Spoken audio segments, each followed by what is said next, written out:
Wintley Phipps is the president of the U.S. Dream Academy, an organization for children of prisoners. Many of these young people have been left behind in their schoolwork, and Wintley and this fine organization is making a difference. This has been an awesome night, isn't it, everyone? How many of you like Negro spirituals? An old black lady down south showed me something about the Negro spirituals, and I want to share it with you. You know, the black folk down south had more sense by accident than some of us have on purpose. You know what I mean? You didn't hear what I said. I heard an old black lady say, "Son, if the mountain was smooth, you couldn't climb it." Think about that for a minute.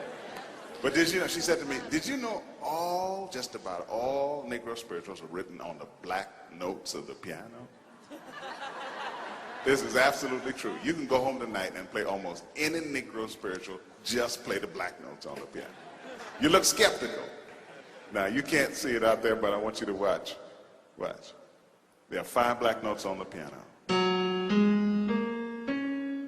And those same 5 black notes just keep recurring. And you can go home tonight and play almost any Negro spiritual. Just play the black notes. Watch.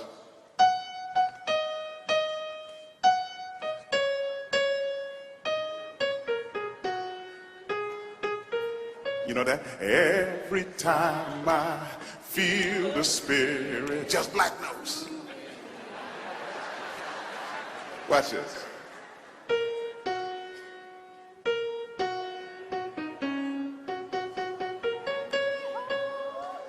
That's because the slaves didn't come to America with do, re, mi, fa, sol, la, ti, do. That's somebody else's scale, okay? All they had in their musical scale were those 5 black notes. We know it in music as the pentatonic scale. And they built the power and pathos of the Negro spiritual on 5 notes. When you study music, you also come across what are known as white spirituals. Did you know that? And they are white composers who work with that scale. In early America, they used to call this the slave scale.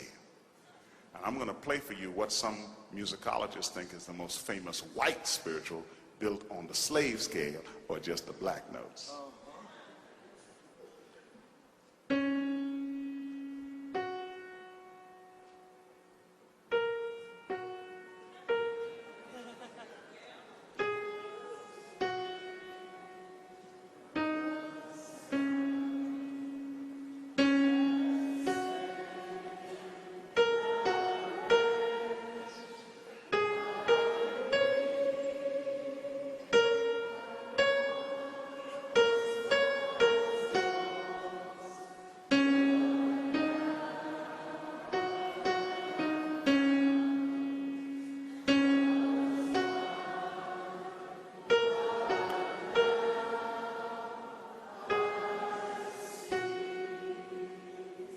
Anybody tonight know who wrote that song? I heard it, a man by the name of John Newton. But do you know what John Newton did before he became a Christian? He was the captain of a slave ship. And many believe heard this melody that sounds very much like a West African sorrow chant and wrote the words Amazing Grace and set his words to a slave melody. I looked up that song. I believe God wanted that song written just the way it was written, just so that we would be reminded that as Christians, whether black or white, free or bond, in his eyes, we're all connected. We are connected.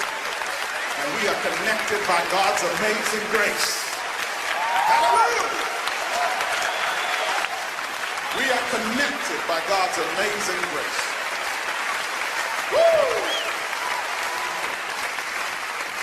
I looked up that song in the Library of Congress. I went to the Library of Congress, I looked up that song. And wherever you see it authentically printed, you know what it says? Words, John Newton. Melody, unknown.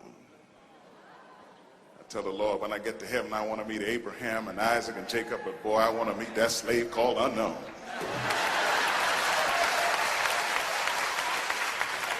I recorded that song the way I hear it when I sing it. I still hear the sounds of the slave ships in the water. I want to sing it for you the way John Newton probably first heard it, coming up out of the belly of the ship. Listen.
How sweet the sound